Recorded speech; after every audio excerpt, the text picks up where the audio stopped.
বৈশাখী টেলিভিশনের নিয়মিত আয়োজন বিশ্বময় করোনা অনুষ্ঠানে আপনাদের স্বাগত জানাচ্ছি। এই অনুষ্ঠানে দেশে বিদেশে করোনা পরিস্থিতির সবশেষ খবর, করোনা থেকে মুক্ত থাকতে আমাদের করণীয়, আক্রান্তদের চিকিৎসা এবং আমাদের স্বাস্থ্য খাতের চিত্র, অর্থনীতি এবং জীবনযাত্রায় এর প্রভাব, এসব নিয়ে আলোচনা হবে। এই আলোচনায় আপনিও যুক্ত হতে পারেন, সেক্ষেত্রে জানাতে পারেন আপনার অভিজ্ঞতা অথবা প্রশ্ন করতে পারেন আমাদের পর্দায় দেখানো নাম্বারে। আজকে আমরা এ বিষয়ে আলোচনার জন্য যাদেরকে আমন্ত্রণ জানিয়েছি এবং আমাদের সঙ্গে যুক্ত হয়েছে তাদেরকে পরিচয় করে দিচ্ছি আপনাদের সঙ্গে। আমাদের সঙ্গে যুক্ত আছেন বঙ্গবন্ধু শেখ মুজিব মেডিকেল বিশ্ববিদ্যালয়ের মেডিসিনের অধ্যাপক ABM আবদুল্লাহ, মাননীয় প্রধানমন্ত্রীর ব্যক্তিগত চিকিৎসক। আমাদের সঙ্গে যুক্ত আছেন চট্টগ্রাম থেকে চট্টগ্রাম মেডিকেল কলেজের সহযোগী অধ্যাপক শিমুল কুমার ভৌমিক। শিমুল কুমার, আপনাকেও আমরা স্বাগত জানাচ্ছি আমাদের অনুষ্ঠানে। এবং আমাদের অনুষ্ঠানে যুক্ত হয়েছেন ঢাকা মহানগর পুলিশ ডিএমপির অতিরিক্ত কমিশনার কৃষ্ণপদ রায়। আপনাদের তিনজনকেই স্বাগত জানাচ্ছি। আমরা আলোচনা শুরু করব, তবে সবার আগে যে একটু দেখে নেব যে আজকে আমাদের দেশে এবং বিশ্বে করোনা ভাইরাসের সবশেষ আপডেটগুলো। স্বাস্থ্য অধিদপ্তর আজ দুপুরে বাংলাদেশে করোনা সিচুয়েশন নিয়ে যে ব্রিফ করেছে, সেখানকার তথ্য অনুযায়ী আমাদের দেশে গত 24 ঘন্টায় আক্রান্ত হয়েছে 549 জন এবং এ পর্যন্ত আমাদের দেশে সংক্রমিত মানুষের সংখ্যা 6462 জন। গত 24 ঘন্টায় মারা গেছেন আরও 3 জন এবং এ নিয়ে মৃত্যুর সংখ্যা 155 জন। আর এই সময়ে গত 24 ঘন্টায় সুস্থ হয়ে ফিরেছেন 8 জন এবং শুরু থেকে এ পর্যন্ত সুস্থ হওয়ার সংখ্যা 139 জন।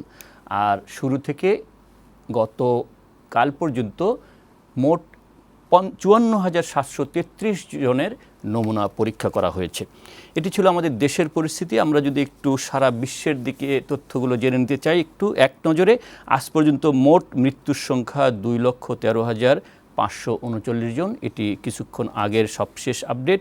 এবং এই সময়ে সারা বিশ্বে আক্রান্ত মানুষের সংখ্যা 30,96,702। সুস্থ হয়েছেন 9,38,571 জন।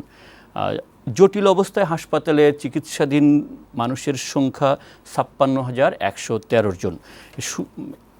এ পর্যন্ত আক্রান্ত হয়ে সুস্থ হয়ে ফেরত যাওয়া মানুষের সংখ্যাই বেশি এবং এটি শতকরা হিসাবে 81 এবং মৃত্যুর সংখ্যা শতকরা হিসাবে 19 জন। এই ছিল সারা বিশ্বের পরিস্থিতি। আমরা আজকে দেশের দিকে যদি একটু তাকাই, একটি হলো যে প্রতিদিনই আমাদের আক্রান্তের সংখ্যা বাড়ছে, যদিও মৃত্যুর সংখ্যা গত 24 ঘন্টায় কমেছে, আক্রান্তের সংখ্যা কিন্তু বাড়ছে। আমাদের দেশে নমুনা পরীক্ষার পরিসর বাড়ানোর পর থেকে প্রতিদিনই 4 থেকে 500 মানুষ সংক্রমিত হওয়ার খবর পাওয়া যাচ্ছে। এবং স্বাস্থ্য অধিদপ্তর থেকে সরকারকে আজকে একটি তথ্য দেওয়া হয়েছে, একটি প্রতিবেদন দেওয়া হয়েছে, যেখানে বলা হয়েছে যে এই মে পর্যন্ত বাংলাদেশে আক্রান্তের সংখ্যা হতে পারে 1 লাখ মানুষ। এই যে একটি তথ্য দেওয়া হলো, আমি প্রফেসর ABM আবদুল্লাহ আপনার কাছ থেকে আলোচনাটি শুরু করতে চাই যে প্রতিদিন যে হারে সংক্রমিত মানুষের সংখ্যা বাড়ছে, স্বাস্থ্য অধিদপ্তর যে প্রতিবেদন দিচ্ছে, আমরা আসলে যাচ্ছি কোথায়?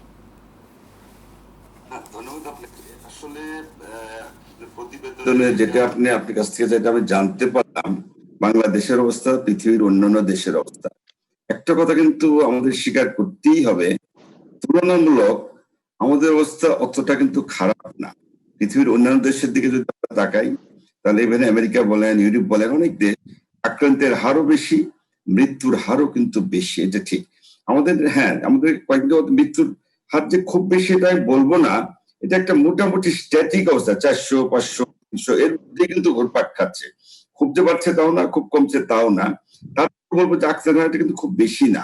তবে একটা কথা আপনি বললেন যে ধারণা করা হচ্ছে যে মেতে হয়তো বাড়বে এবং 1 লাখ ছাড়াবে, এটা তারা হয়তো কোনো তথ্যের বা কোন ক্যালকুলেশন ভিত্তিতে বলছেন আমি জানি না।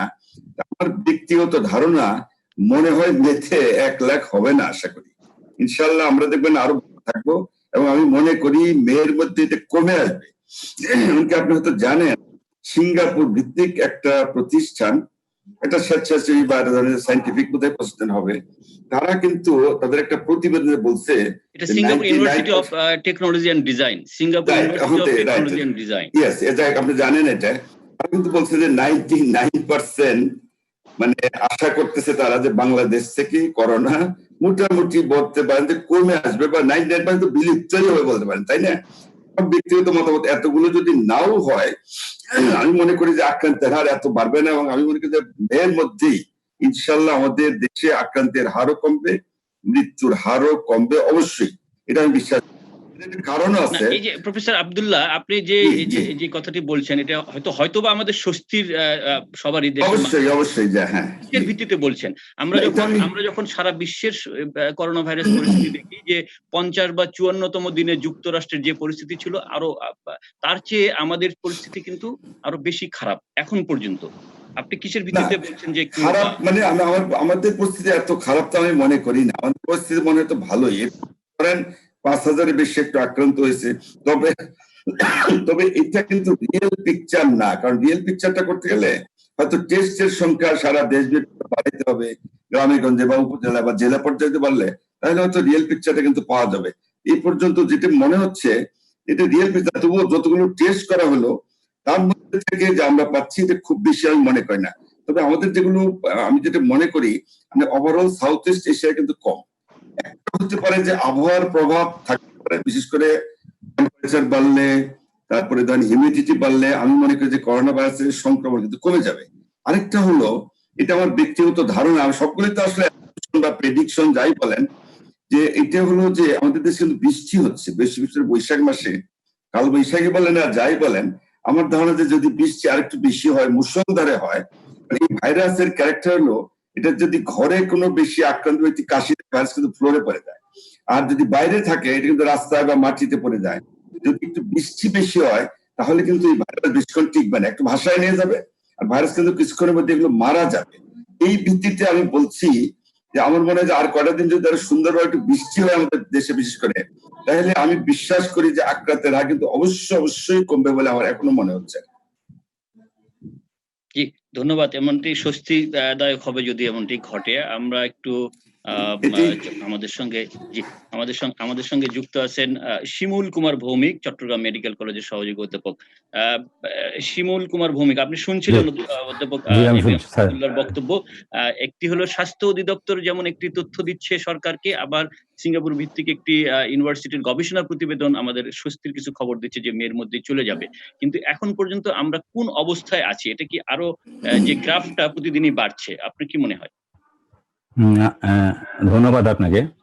আমি আমার শ্রদ্ধেয় শিক্ষক অধ্যাপক এবিএম আব্দুল্লাহ স্যারের সাথে সম্পূর্ণভাবে আমি একমত পোষণ করি, এই কারণে যে আমার কাছেও এটা মনে হচ্ছে যে তুলনামূলকভাবে বাংলাদেশে আমরা যতটুকু পরীক্ষা করতে পারছি তার মধ্যে আক্রান্তের সংখ্যা অন্যান্য দেশের মানে তুলনায়, কিংবা ইউরোপিয়ান যে দেশগুলো, মার্কিন যুক্তরাষ্ট্র সহ যে হারে যত বেশি হারে আক্রান্ত হচ্ছে, আমাদের দেশে আক্রান্ত হওয়ার সংখ্যাটা তুলনামূলকভাবে কম। এবং এটা স্যারের মতো আমিও একমত যে এটা দক্ষিণ পূর্ব এশিয়া এবং টোটাল এশিয়াতেও কিন্তু আপনার আক্রান্তের সংখ্যাটা কম। এটা অনেক কারণে হতে পারে, যদিও আমরা কিন্তু ঘনবসতিপূর্ণ দেশ, আমাদের পার্শ্ববর্তী ভারত তাও একটা ঘনবসতিপূর্ণ দেশ, কিন্তু তারপরেও আমাদের আক্রান্তের সংখ্যাটা কম কম কম থাকার একটা মানে ইয়ে হতে পারে যে স্যার যেটা বললেন যে আমাদের আর্দ্রতা এবং বৃষ্টি হচ্ছে, আমাদের আবার এর মাঝখানে টেম্পারেচারও বাড়ছে, এবং আর্দ্রতা যদি বেশি থাকে, ইউজুয়ালি 70 to 80% উপর যদি আমার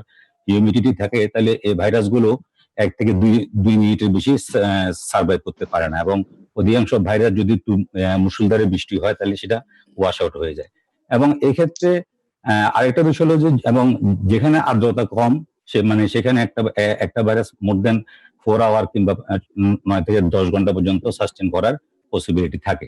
আরেকটা বিষয় হলো যে আমাদের কিন্তু আমরা যেমন ইউরোপিয়ান কান্ট্রিতে কিংবা মার্কিন যুক্তরাষ্ট্র, ব্রিটেন, এই সমস্ত কান্ট্রিগুলিতে লকডাউনের বিষয়টা যতটা ব্যাপকভাবে মানা হয়, আমাদের দেশে কিন্তু আমরা যে কোনো কারণে হোক, আমাদের টোটাল আর্থসামাজিক যে কন্ডিশন তার কারণে হোক, আমাদের অসচেতনতা হোক, কিংবা আমাদের যে কোনো কারণে হোক, আমরা কিন্তু সেভাবে পরিপূর্ণভাবে লকডাউন না মানা সত্ত্বেও কিন্তু আক্রান্তের রেটটা আমাদের অনেক কম।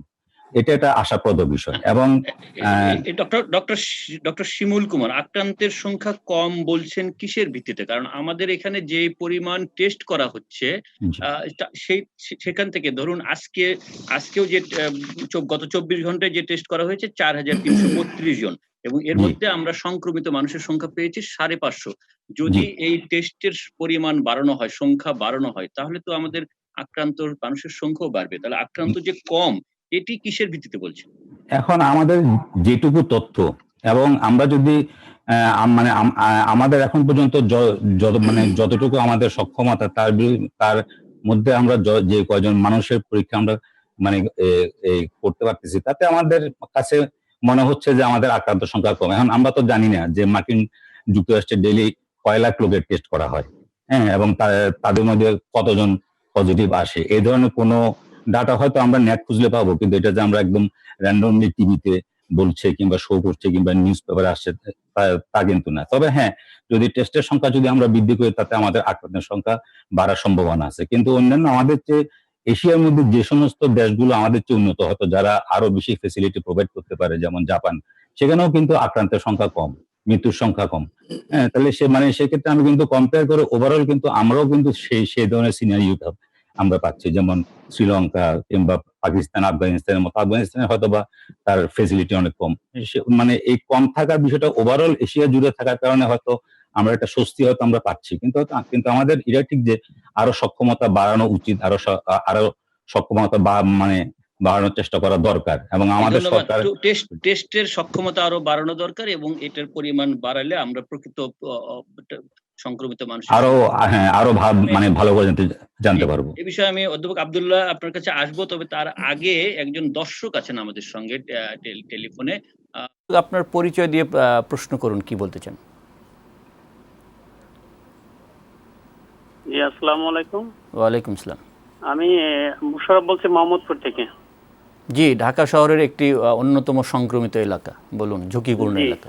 আমার প্রশ্নটা হলো, আমাদের বাংলাদেশে যেভাবে করোনা রোগীর টেস্ট করা হচ্ছে একটা লাইন ধরে, যেমন আমরা দেখলাম হোটেল ইন্টারকন্টিনেন্টাল পাশে শাহবাগ, একবারে গাদাগাদি লাইন, লম্বা লাইন। একটা করোনা রোগী যদি আপনার ওই লাইনের ভিতরে থাকে, সে তো ওই আশেপাশে যত লোকজন আছে সবাইকে তারা স্প্রেড করবে। তাহলে এই পদ্ধতিটা কি চেঞ্জ করার কোনো মানে নাই, এভাবে কি ঠিক আছে, যুক্তিযুক্ত?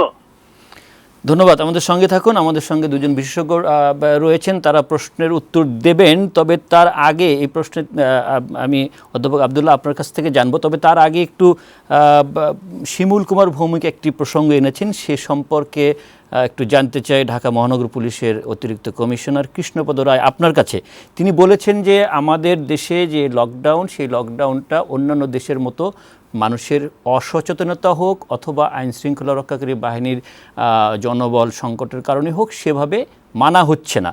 আমরা সাধারণ মানুষ মানছে না, এবং আইন শৃঙ্খলা রক্ষাকারী বাহিনীও যথাযথভাবে মানাতে পারছে না, তারপরও সংক্রমণের হার কম।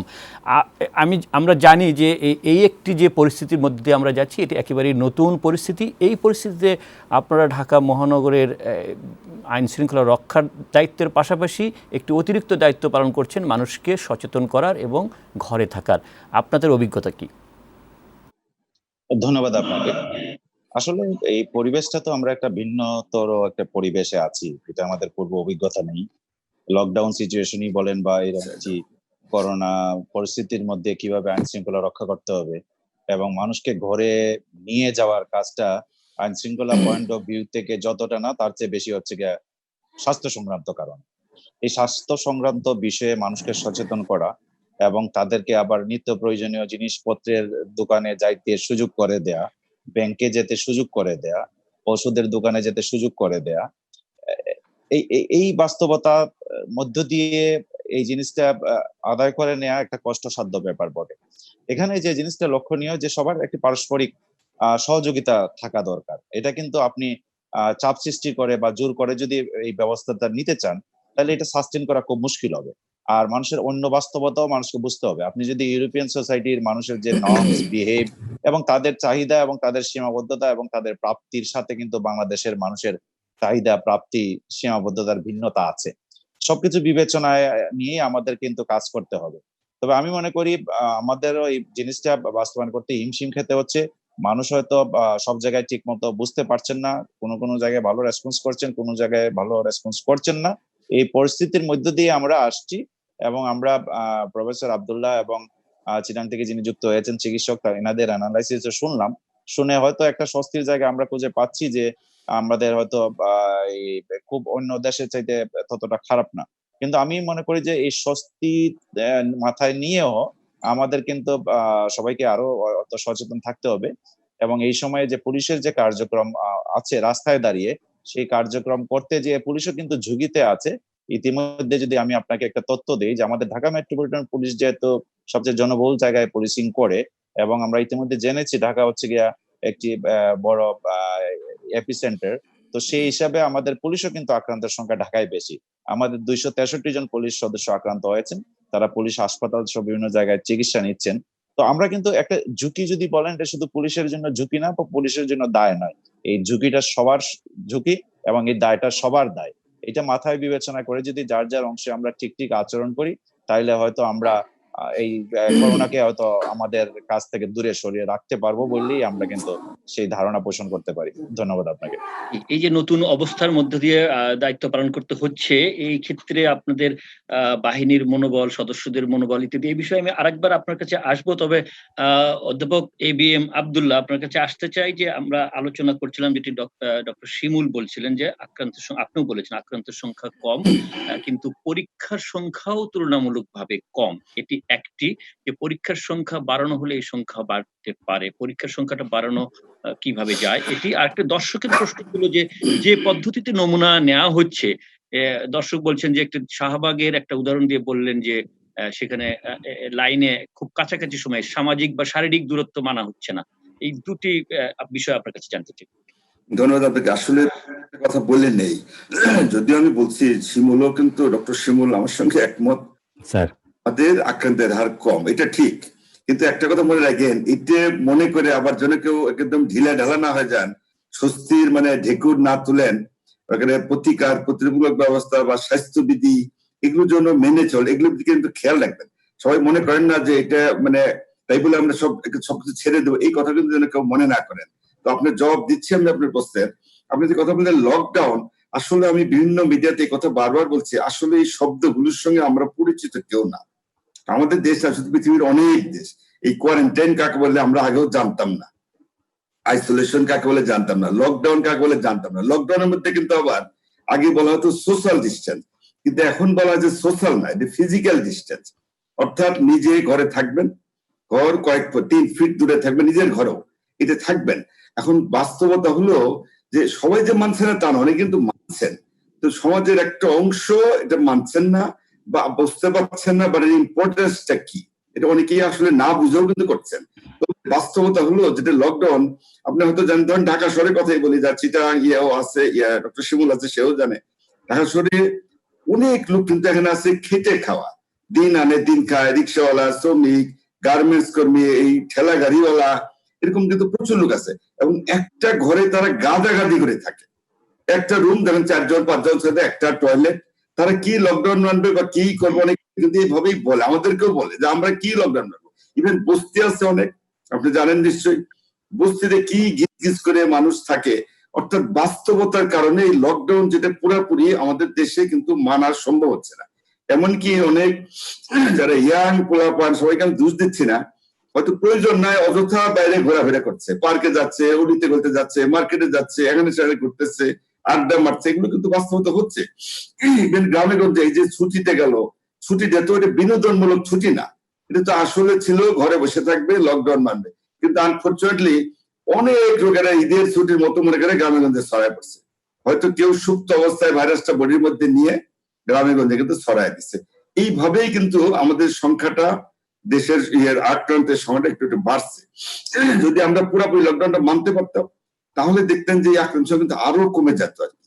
এবং এখনো সম্ভব, জনগণকে বুঝিয়ে আইন শৃঙ্খলা বাহিনী চেষ্টা করছে, পুলিশ, বিজিবি বলেন, র্যাব বলেন, সেনাবাহিনী বলেন, তারা কিন্তু টহল দিচ্ছে, লোকজনকে বোঝাচ্ছে, মাইকিং করছে, সবাইকে বলতেছে আপনার ঘরে থাকেন, আপনার বের হবেন না, কিন্তু তারা বোঝাচ্ছে, চেষ্টা করছে। তবুও বাস্তবতার কারণে অনেক সময় পুরোপুরি পারা যাচ্ছে না, তারপরেও তারা কিন্তু কম করছে না। তারাও কিন্তু অনেক ঝুঁকি নিয়ে কাজ করছে। যেমন আমরা ডাক্তাররা, নার্সরা বা স্বাস্থ্যকর্মীরা, আমরাও কিন্তু ফ্রন্ট লাইনের সৈনিক, আমরাও কিন্তু যুদ্ধ করছি। এবং এই যে যারা নিরাপত্তা কর্মী, যাদের কথা বললাম, পুলিশ, বিজিবি, র্যাব, সবাই, তারাও কিন্তু ঝুঁকির মধ্যে নিয়েই তারাও কাজ করছে। তারপরে এতটুকু করছে বলেই কিন্তু আমরা মোটামুটি বলতে পারেন যে অনেকটা, যদি লকডাউনটা আরেকটু শক্ত করে আমরা করাতে পারতাম বা বাস্তবায়ন করতে পারতাম, আমাদের আক্রান্তের হার কিন্তু আসলেই কমে যেত। অধ্যাপক আব্দুল্লাহ, আপনি যখন লকডাউন আরো কড়াকড়ি ভাবে বাস্তবায়ন করার কথা বলছেন, তখন আমরা বাস্তব চিত্র কি দেখি? যে বাস্তব চিত্র দেখছি যে গার্মেন্টস কারখানাগুলো খুলে দেওয়া হচ্ছে, যে করোনা ভাইরাসের এপিসেন্টার ঢাকা এবং নারায়ণগঞ্জ, গাজীপুর, এই তিনটি কাছাকাছি, এই তিনটি অঞ্চলেই গার্মেন্টস কারখানাগুলো খুলে দেওয়া হয়েছে এবং সবগুলো এই শ্রমঘন কারখানাগুলো এই অঞ্চলের ভেতর। এটি হলো এক। আরেকটি আমি কৃষ্ণপদ রায় আপনার দৃষ্টি আকর্ষণ করে বলছি যে গতকাল আপনাদের ডিএমপি থেকে হঠাৎ করে একটি ঘোষণা দেওয়া হলো যে ইফতার সামগ্রী বিক্রির জন্য প্রতিষ্ঠিত রেস্টুরেন্ট, রেস্তোরাঁগুলো খোলা রাখা যাবে এবং সেই সিদ্ধান্তের পর আজকে কিছু কিছু রেস্টুরেন্ট, রেস্তোরাঁ খোলা হয়েছে এবং বাকিরা প্রস্তুতি নিচ্ছে। আগামীকাল হয়তো আরো ব্যাপকভাবে দেখা যাবে। এই সিদ্ধান্তটা কতটা যৌক্তিক হয়েছে এবং করোনা ভাইরাস মোকাবেলা, এই দুর্যোগ মোকাবেলায় যে জাতীয় কমিটি রয়েছে, এই কমিটির সাথে আপনাদের এই বিষয়ে আইন শৃঙ্খলা রক্ষাকারী বাহিনীর কোনো আলোচনা বা মতামত তাদের নিয়েছেন কিনা এই সিদ্ধান্তটা দেওয়ার আগে? ধন্যবাদ আপনাকে। তো আমি মাঝখান থেকে কর্তৃপক্ষের সাথে আর কর্তৃপক্ষের কি আলোচনা হয়েছে সেটা তো আমি সরাসরি জানি না। তবে আমি এটা বুঝতে পারি যে সিদ্ধান্তটি দেওয়া হয়েছে সেটা ঊর্ধ্বতন কর্তৃপক্ষের পরামর্শে এই সিদ্ধান্তটি আসছে। তো আমি একটা বলি, বাস্তবতার ক্ষেত্রে আমরা কিন্তু রেস্টুরেন্ট বন্ধ করিনি বা রেস্টুরেন্ট বন্ধ করার জন্য কোনো মানে উপদেশ কাউকে দেইনি বা এরকম সাজেশন ছিল না। রেস্টুরেন্টের ক্ষেত্রে আমাদের একটা অ্যাডভাইস ছিল, সেটা হচ্ছে কি স্বাস্থ্যবিধির কথা বিবেচনা করে খোলা থাকতে পারবে। তবে যা রেস্টুরেন্টের মুখ্যত টেক ওয়ে বা এখান থেকে খাবার প্যাকেট নিয়ে যাবেন, এরকম একটি ব্যবস্থা থাকবে। আর যদি বসে খাওয়ার প্রয়োজন হয়ে পড়ে, সেটা যেন সামাজিক দূরত্ব বা শারীরিক দূরত্ব বজায় রেখে করা হয়। তো সেক্ষেত্রে দেখা গেছে কিছু কিছু খুব কম রেস্টুরেন্টই খোলা ছিল, অধিকাংশ রেস্টুরেন্টই বন্ধ ছিল। কিন্তু আপনি জানেন রমজান মাসের ইফতারির একটি বড় চাহিদা আছে, অনেকেরই হয়তো বাসায় ইফতার তৈরি করার ব্যবস্থা, পর্যাপ্ত ব্যবস্থা নেই। এই জিনিসটা বিবেচনা রেখেই কর্তৃপক্ষ এইরকম একটি সিদ্ধান্ত দিয়েছেন যে যারা রেস্টুরেন্ট আছে, বাজারে ফুটপাতে পসরা বসিয়ে নয়, কিংবা এটা যে সিজনাল ব্যবসা হিসাবে নয়, যারা স্থায়ী রেস্টুরেন্টের খাবারের ব্যবসা করেন, আপনি জানেন যে কিছু মিষ্টির দোকান খোলা আছে, তারা বিভিন্ন সময় ইফতার আইটেম বানান। আমরা এটা বলেছি তারা তো বানাতে পারেন, তারা যেহেতু মিষ্টি বিক্রি করছেন, ইফতারের দু একটা আইটেম বানালে তো অসুবিধা নেই। আরো যারা রেস্টুরেন্ট আছে যারা এই বিভিন্ন আইটেম বানিয়ে থাকেন, তারা যদি ইফতার আইটেম বানান তাহলে তো অসুবিধা নেই। একটাই শর্ত হচ্ছে টেক ওয়ে, কোনো ইফতার পার্টি হবে না কোথাও বসে। আর একটা ইয়ে ছিল যে সামাজিক দূরত্ব বা শারীরিক দূরত্ব মেনটেন করে তারা খাবারটা নিয়ে যাবেন। যেভাবে তারা গ্রসারি শপ থেকে গ্রসারি আইটেম নিয়ে যাচ্ছেন, কাঁচা বাজার থেকে কাঁচা বাজারের আইটেম নিয়ে যাচ্ছেন, এই কাঁচা বাজার ম্যানেজ করতে কিন্তু আমাদের কম গলদ হতে হয়নি। আপনি জানেন অনেকগুলো বাজার আমরা রাস্তায় নিয়ে আসার চেষ্টা করছি, যেখানে সুবিধা আছে, অনেক দূরত্ব সৃষ্টি করে দিয়েছি। তারপরও এটা অনেকে হয়তো বলবেন যে কাঁচা বাজারও কিন্তু একটি মানে রোগ ছড়ানোর একটি জায়গা হিসাবে অনেকেই বলে থাকেন, কারণ এটা বাস্তবতা যে কাঁচা বাজারে আপনাকে যেতে হবে এবং কাঁচা বাজারে গেলে আপনি কিছু লোকের সংস্পর্শে আসার চান্স থেকেই যায়। কাজে আপনি যখন সাবধানে যাবেন, গ্লাভস পরে যাবেন, মাস্ক পরে যাবেন, এবং এটা সবার জন্যই প্রযোজ্য। তো আমি এইটা নিয়ে একটা তর্ক বিতর্ক সৃষ্টি হয়েছে। তো খাবারের দোকানের ব্যাপারে আমরা যেটা বলেছি সেটা বাস্তবতার নিরিখে এবং ঊর্ধ্বতন কর্তৃপক্ষের পরামর্শ ক্রমেই কিন্তু এই ব্যবস্থা নেওয়া হয়েছে। এবং এই সিদ্ধান্তের পর আজকে ঢাকা মহানগর দোকান মালিক সমিতির একটি বিবৃতি দিয়েছে এবং তারা বলেছে যে স্বাস্থ্যবিধি মেনে তারা দোকান খুলতে চায়, মার্কেটগুলো খুলতে চায়, এটার আবেদন জানিয়েছে। সেক্ষেত্রে কি আপনারা অনুমতি দেবেন মার্কেট খোলা ঈদের আগে? তারা এটা চট করেই আমরা অনুমতি দিব কি দিব না চট করে বলা খুব মুশকিল। নিশ্চয় দোকান মালিক সমিতি যারা কথা বলছেন তাদের সাথেও আলোচনা হবে। কর্তৃপক্ষ যারা এই বিষয়গুলো দেখছেন, অর্থনীতি দেখছেন, স্বাস্থ্যনীতি দেখছেন, সবকিছু মিলিয়ে তারা যেভাবে সাজেশন দেন, এবং নিশ্চয়ই আর কিছুদিন পরে, এক সপ্তাহ পরে বা 10 দিন পরে এই সার্বিক পরিস্থিতি কোথায় গিয়ে দাঁড়ায় সবকিছু বিবেচনা করে এই সিদ্ধান্ত নেওয়া হবে। এবং এটা তো একটা প্রচন্ড বাস্তবতা, আপনাকে বুঝতে হবে যে আমাদের এই রমজানের সময় মাসটা এবং রমজানের ঈদকে কেন্দ্র করে একটি বড় একটি অর্থনৈতিক কর্মকাণ্ড দেশে পরিচালিত হয়। এবং এই আমরা অনেক জানি, অনেক ব্যবসায়ী আছেন, বিশেষ করে কাপড়ের ব্যবসায়ী আছেন, যারা 1 মাসের ব্যবসা দিয়ে সারা বছরের খরচটা পুষিয়ে নেন। এই অনেকগুলা বিষয় তো আমাদের মাথায় আছে, কর্তৃপক্ষ বিবেচনা করছেন। আমি শুরুতেই বলেছিলাম যে আপনি আমাদের বাস্তবতা কিন্তু আমাদেরকে চিন্তা করতে হবে। আমাদের রোগের মাত্রা কেমন, আমাদের অর্থনৈতিক কি অবস্থা, আমার পেটে ভাত আছে কিনা। আব্দুল্লাহ স্যার বলছিলেন যে আমাদের শ্রমজীবী মানুষ আছে, বস্তিবাসী আছে ঢাকা শহরে। এই সবকিছু বিবেচনা করেই একটি সিদ্ধান্ত নিতে হবে এবং সেইভাবে নিশ্চয় সিদ্ধান্তটা আসবে। তবে এই দোকানের ব্যাপারে অগ্রিম বলা খুব মুশকিল, কিন্তু আমরা জানি যে হোয়াট ইজ দ্য রিয়েলিটি। ধন্যবাদ ধন্যবাদ কৃষ্ণপদ রায়। অধ্যাপক আব্দুল্লাহ এবং শিমুল কুমার ভৌমিক, আপনারা আমাদের সঙ্গে থাকুন। আপনাদের কাছে এই বিষয় নিয়ে আবার আলোচনায় ফিরবো, তবে তার একটু বিরতি নিব। আচ্ছা, আমি সম্বন্ধে কিছু অ্যাড করব বিরতির পর। জি অবশ্যই, আমি বিরতির পরে আপনার কাছে আসবো। প্রিয় দর্শক, আমাদের সঙ্গেই থাকুন, আলোচনা চলবে। আমরা ফিরছি ছোট্ট একটা বিরতির পর।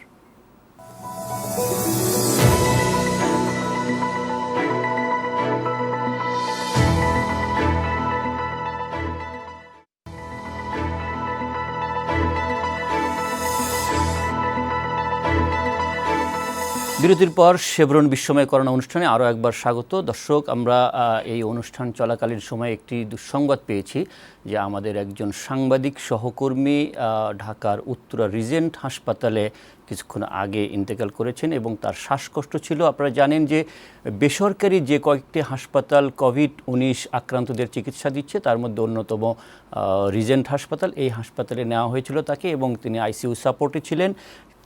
হুমায়ুন কবির খোকন, দৈনিক সময়ের আলোর নগর সম্পাদক, কিছুক্ষণ আগে ডাক্তাররা তাকে মৃত ঘোষণা করেছেন। তিনি কোভিড-19 আক্রান্ত ছিলেন কি না সেটি এখনও জানা যায় নাই। তার নমুনা নেওয়া হয়েছে এবং নমুনা পরীক্ষার জন্য IDCR-এ পাঠানো হয়েছে। আমরা এই সম্পর্কে এবং বেসরকারি হাসপাতালে কোভিড আক্রান্তদের চিকিৎসা ব্যবস্থা সম্পর্কে জানতে আমরা যুক্ত করেছি রিজেন্ট হাসপাতালের চেয়ারম্যান মোহাম্মদ শাহেদকে। মোহাম্মদ শাহেদ, আপনাকে স্বাগত। আপনি নিশ্চয়ই শুনতে পাচ্ছেন। আমরা একটু জানতে চাই যে আমাদের সাংবাদিক সহকর্মী হুমায়ুন কবির খোকনকে আপনারা কি অবস্থায় পেয়েছিলেন? আসলে আমি সন্ধ্যা 6টা 6:30 থেকে বাংলাদেশ ফেডারেল সাংবাদিক ইউনিয়নের প্রেসিডেন্ট মহাসচিব জনাব শাবান মাহমুদ আমাকে ফোন করলেন এবং পরবর্তী ফোনটি আমি নাইমুল ইসলাম খানের কাছ থেকে পেলাম। বললেন যে তিনি আসছেন। তো তাকে যখন আমাদের ডক্টর রিসিভ করলেন, আসলে তখনই তার অবস্থা খুব সংকটাপন্ন ছিল। সাথে সাথে আমাদের আইসিইউতে স্থানান্তর করা হয় এবং স্থানান্তর করার পরে আমি বারবারই খোঁজ নিচ্ছিলাম তার, এবং একই সাথে 3-4 জন কনসালটেন্ট তাকে দেখছিলেন, কিন্তু আমরা শেষ রক্ষা তাকে করতে পারি। তার থেকেও বড় কথা হচ্ছে ওনাকে যে অ্যাম্বুলেন্সটিতে নিয়ে আসা হয়েছিল সেটিতেও পর্যাপ্ত অক্সিজেনের ব্যবস্থা ছিল না, যার ফলে তার একটা রেসপিরেটরি ফেলিওরের দিকে গিয়েছে।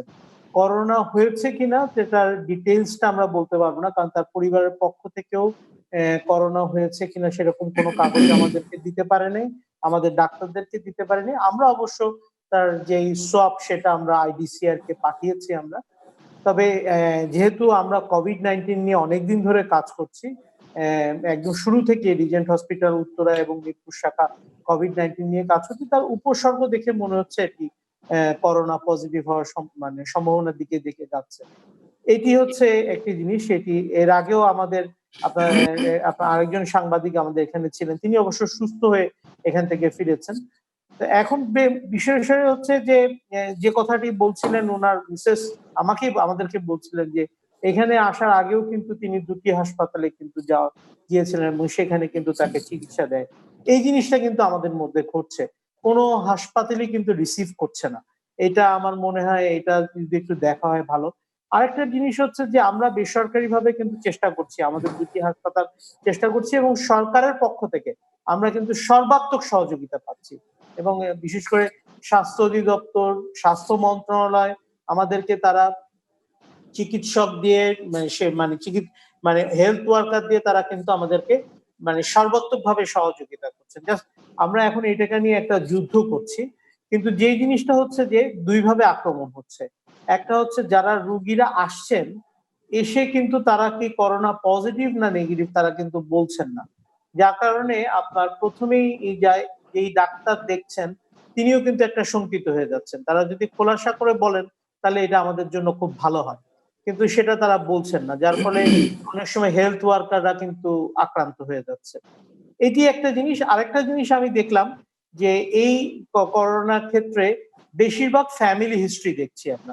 প্রথমে হয়তো হাজবেন্ড মানে আপনার কি বলে এই করোনায় পজিটিভ হচ্ছেন বা ওয়াইফ পজিটিভ হচ্ছেন, তার সাথে সাথে পুরো পরিবার কিন্তু করোনা পজিটিভ হচ্ছেন। তো এইটি একটি বিষয়। আরেকটা বিষয় হচ্ছে যেহেতু করোনা নিজেই দিক পরিবর্তন করে মানুষের শরীরে, সুতরাং এখানে আব্দুল্লাহ স্যার আছেন, আরো ভালো বলতে পারবেন। তো সুতরাং এই জায়গাটা আমাদেরকে মনে হয় যে এটিকে নিয়ে আসলে এখনো পর্যন্ত বলার মতন কোনো সময় আসেনি। আমাদের এখান থেকে অনেক রোগী সুস্থ হয়ে গিয়েছে, আবার অনেকে কিন্তু মৃত্যুও বরণ করেছে। সো এটাই হচ্ছে আমাদের জন্য একটা বড় চ্যালেঞ্জ। এই যে মোহাম্মদ শাহেদ, আর একটি বিষয় আপনার কাছে একটু জানতে চাই, সেটি হলো যে এই যে রোগী যাওয়ার পরে আপনারা একটা হলো তথ্য গোপন করে রোগী যাওয়া, সেটি একটি ঝুঁকিপূর্ণ কাজ, কিন্তু যাওয়ার পরে তো আপনারা করোনা ভাইরাসের নমুনা সংগ্রহ করছেন এবং সেটি পরীক্ষার জন্য আইডিসিআর এ পাঠাচ্ছেন। এই সময়ে মানে নমুনাটা আইডিসিআর পাঠানোর থেকে শুরু করে রেজাল্ট আসা পর্যন্ত এই সময়ে রোগীর কি হবে?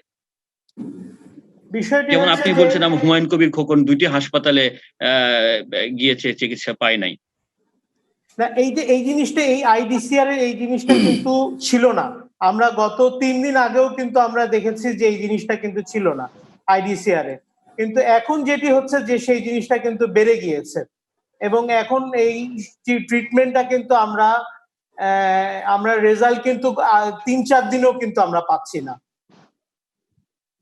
তার মানে এই ফলাফলটা পেতে অনেক দেরি হচ্ছে। সেক্ষেত্রে সাধারণ রোগের চিকিৎসাও কোভিড ছাড়াও সাধারণ রোগের চিকিৎসাও ব্যাহত হচ্ছে বিভিন্ন হাসপাতালে। এটা আপনাদের বেসরকারি হাসপাতাল ও কোভিড চিকিৎসা করছে, আমাদের বেসরকারি হাসপাতাল না, এটা কিন্তু সরকারি হাসপাতালেও কিন্তু এটা কিন্তু ব্যাহত হচ্ছে। জি, ধন্যবাদ মোহাম্মদ শাহেদ আমাদের সঙ্গে যুক্ত হওয়ার জন্য। আমরা অন্য কোনো সময় আবারও প্রয়োজন হলে আপনার কাছে আসবো, আপনাদের সেবার খবরাখবর জানবো। অধ্যাপক এবিএম আব্দুল্লাহ, আপনি সবশেষ একটি তথ্য শুনছিলেন যে আমাদের একজন সাংবাদিক সহকর্মী তিনি কিন্তু চিকিৎসা নিতে গিয়ে মৃত্যুবরণ করেছেন এবং তিনি কোভিড-19 আক্রান্ত কিনা সেটিও জানা যায়নি। ওই হাসপাতালে তার নমুনা নিয়ে আইডিসিআর এ পাঠানো হয়েছে এবং সেই পরীক্ষার ফল আসতে 3-4 দিন সময় লাগবে। হাসপাতাল কর্তৃপক্ষ এখন যেটি বলল, এই যে সময় লাগছে পরীক্ষার, এটি আরটি-পিসিআর, যেটা রিয়েল টাইম পিসিআর এর তথ্য আসে। এর মধ্যে আমরা কিছুদিন আগেও আলোচনা হচ্ছিল যে দ্রুত যেটা র‍্যাপিড টেস্ট কিট ব্যবহার করা। আমরা কেন বিলম্ব হচ্ছে পিসিআর রিপোর্ট পেতে? এটি একটু বলবেন যে কেন বিলম্ব হচ্ছে এবং এই সময়ে রোগীর তো কেউ মারা যাচ্ছেন, কেউ চিকিৎসা পাচ্ছেন না। ধন্যবাদ আপনাকে। উনি প্রথমে যে সাংবাদিক ভাইয়ের কথা বললেন, উনি আমাদের মাঝে নাই, চলে গেছেন। আমি অত্যন্ত মর্মাহত, দুঃখিত এবং একজন আমি খুব কষ্ট পাচ্ছি যে একজন ইয়াং মানুষ হিসেবে আমাদের মাঝ থেকে চলে গেলেন। তো এখনো ডায়াগনোসিস শিওর হল না যে আসলে কোভিড না অন্য কোনো রোগে উনি আক্রান্ত হলেন। আমি অত্যন্ত দুঃখিত।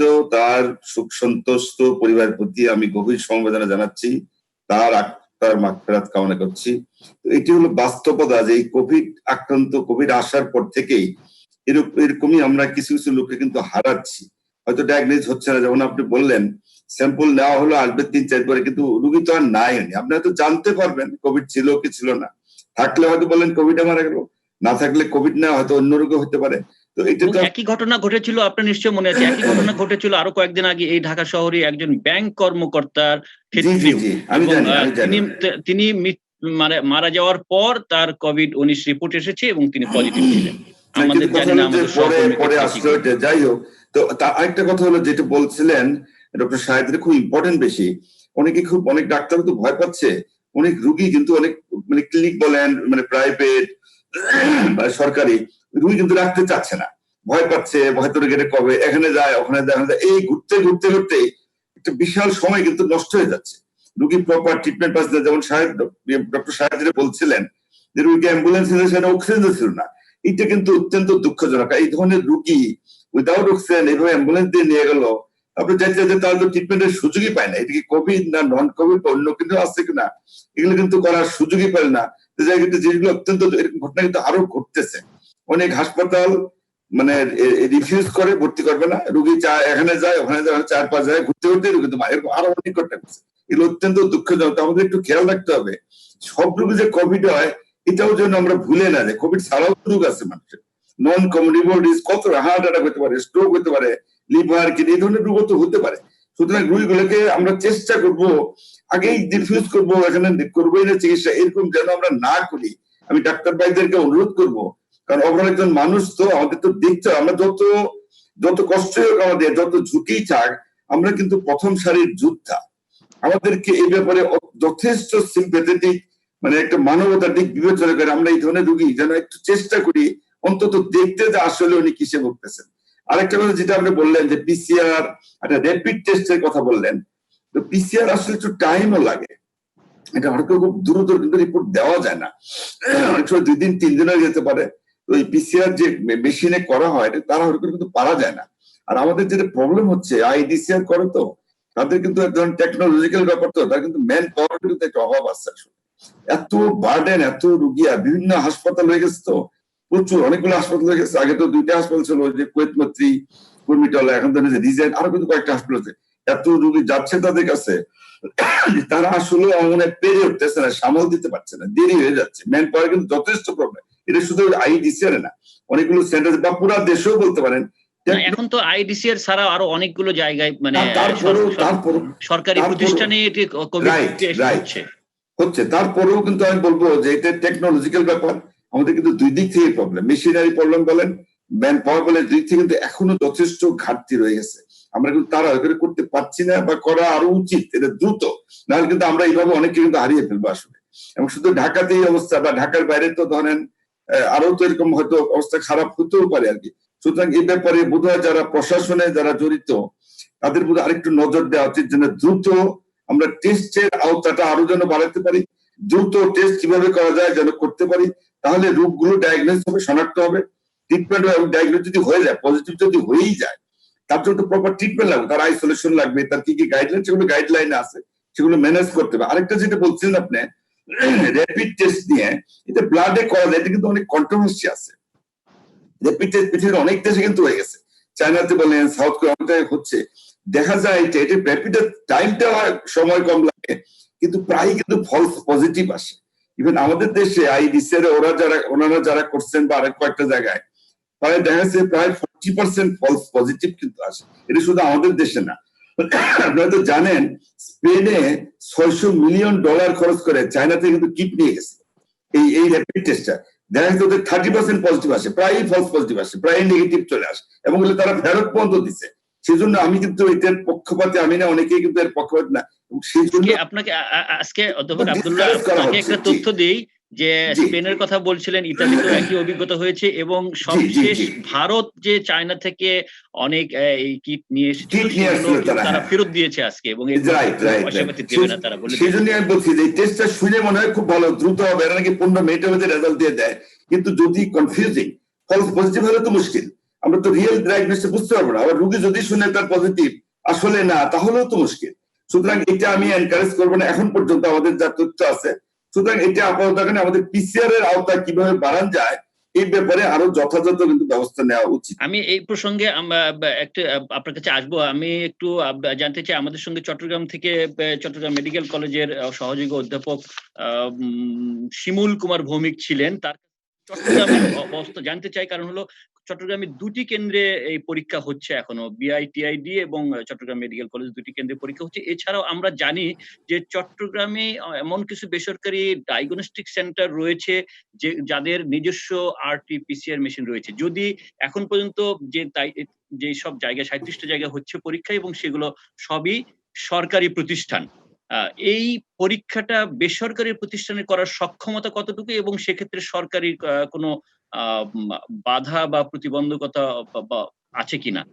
ডক্টর শিমুল কুমার ভৌমিক, আমাকে প্রশ্নটা আবার বলবেন। জি, ডক্টর শিমুল, যেটা বলছিলাম যে অধ্যাপক আব্দুল্লাহ বলছেন যে পরীক্ষার পরিধি বাড়াতে হবে, এবং এখন যেহেতু সরকারি প্রতিষ্ঠানে পিসিআর মেশিন দিয়ে টেস্ট করা হচ্ছে, সেগুলোকে আরো বাড়াতে হলে বেসরকারি গুলোকে সম্পৃক্ত করা যায় কিনা? চট্টগ্রামে তো 2টি সরকারি প্রতিষ্ঠানে হচ্ছে, আরো বেসরকারি প্রতিষ্ঠান রয়েছে যাদের আরটি-পিসিআর মেশিন রয়েছে। আমার মনে হয়, ধন্যবাদ আপনাকে, আমি যেটুকু বুঝেছি, আমার মনে হয় যে আমরা পরীক্ষাগারের সংখ্যা যত বেশি বাড়াতে পারবো, যত বেশি মানুষকে আমরা পরীক্ষার আওতায় আনতে পারবো, তত আমাদের এই নিশ্চিন্ত হওয়া কিংবা আমাদের নিরাপদ ভাবার যে জায়গাটুকু, সেই জায়গাটুকুর মাত্রা হয়তো বৃদ্ধি পাবে। কারণ আমরা যদি বেশি পরীক্ষা করে কম আক্রান্ত পাই, তাহলে সেটা আমাদের মনোবলটাকে আরো উন্নত করবে, আরো আমাদেরকে সাহস যোগাবে। সেই ক্ষেত্রে আমরা দেখি আমাদের চট্টগ্রামে যেহেতু এখন পর্যন্ত মাত্র 2টা এই টেস্ট করার জায়গা আছে, আমি মনে করি যে সরকারের অবশ্যই সরকার সেই চেষ্টায় আছেও যে আমরা যদি আরো টেস্ট করার জায়গা বৃদ্ধি করতে পারি, যেগুলো প্রাইভেট হাসপাতাল আছে, যেমন শেভরন ক্লিনিক্যাল ল্যাবরেটরি, যেখানে পিসিআর ল্যাব আছে, আমরা যদি ওদের সাহায্য নিই, আশা করি তারা না করবে না। হ্যাঁ, তাহলে সেই ক্ষেত্রেও কিন্তু আমরা চট্টগ্রামে ডেইলি আমাদের পরীক্ষা করার হারটা বাড়াতে পারি।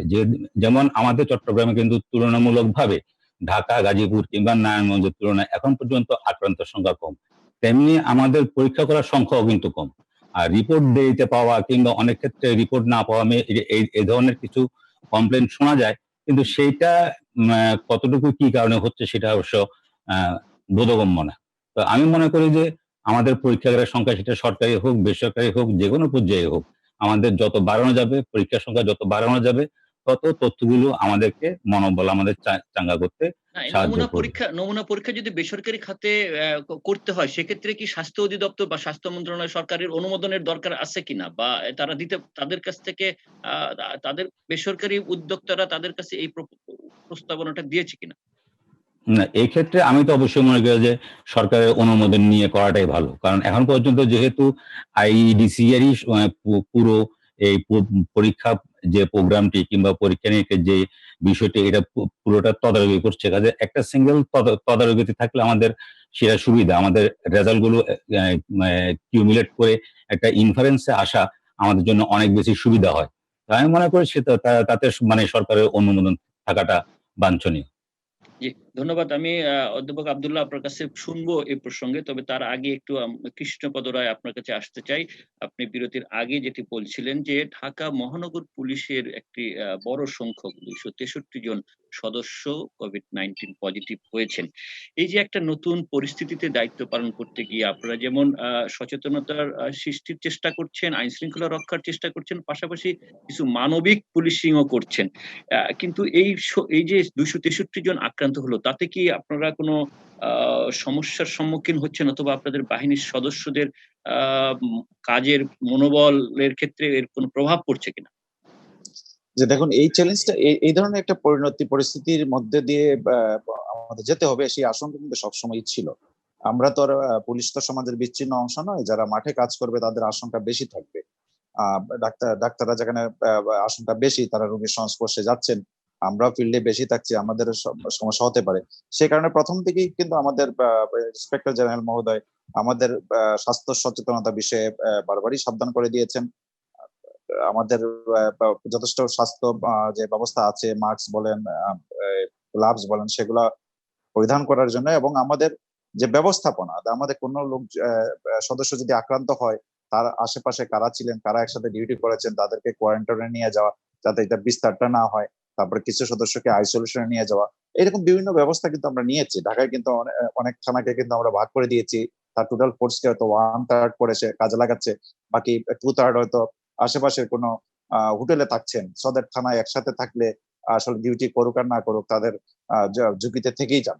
ব্যারাকও আমাদের একই ধরনের ঝুঁকি সৃষ্টি হয়, এই জন্য ব্যারাক ভিত্তিক ভাগ করে ডিউটি করার জন্য আমরা ব্যবস্থা নিয়েছি। আমরা অনেকগুলো ব্যবস্থা নিয়েছি, কিন্তু জানেন যে সব ব্যবস্থার একটা সীমাবদ্ধতা আছে, অনেক ডিউটির সীমাবদ্ধতা আছে। যেমন চিকিৎসকরা যতই ব্যবস্থা নেন না কেন, তাদের কিন্তু আক্রান্ত হওয়ার একটা চান্স থেকেই যাবে। আমি যতই ব্যবস্থা নেই না কেন, আমি যেহেতু মানুষের সাথে মিশছি, আমার কিন্তু একটু চান্স থেকেই যাবে। যারা ঘরে বসে কাজটা করতে পারছেন, তাদের চান্স কিন্তু কম। তো সেই রকম একটা ঝুঁকির মধ্যে আমাদের পড়তে হবে, সেই রকম একটা আশঙ্কা থেকে আমরা কাজ করেছি। এবং আমি এই টক শো চলাকালে আমি একটি দুঃসংবাদ পেয়েছি, সেটা আপনার সাথে শেয়ার করতে চাই। তার আগে আমার যে সাংবাদিক বন্ধু ইন্তেকাল করেছেন, তার আত্মার শান্তি কামনা করে আমিও একটা দুঃসংবাদ দিতে চাই। আমাদের এক পুলিশ সদস্য, ওনারও এই টেস্টের রেজাল্টটা আসেনি, একদিন আগে ওনার টেস্ট করা হয়েছিল, তবে সিমটম ছিল, আমরা প্রচলিত যে লক্ষণ সেগুলা ছিল। তো আমরা রিপোর্ট আসলে বুঝতে পারবো যে উনি কোভিড-19 আক্রান্ত ছিলেন কিনা, কিন্তু তিনি মৃত্যুবরণ করেছেন। তো আমরা এই ধরনের একটি ঝুঁকিপূর্ণ কাজে আসছি, এবং আমাদের সদস্যরা তাদের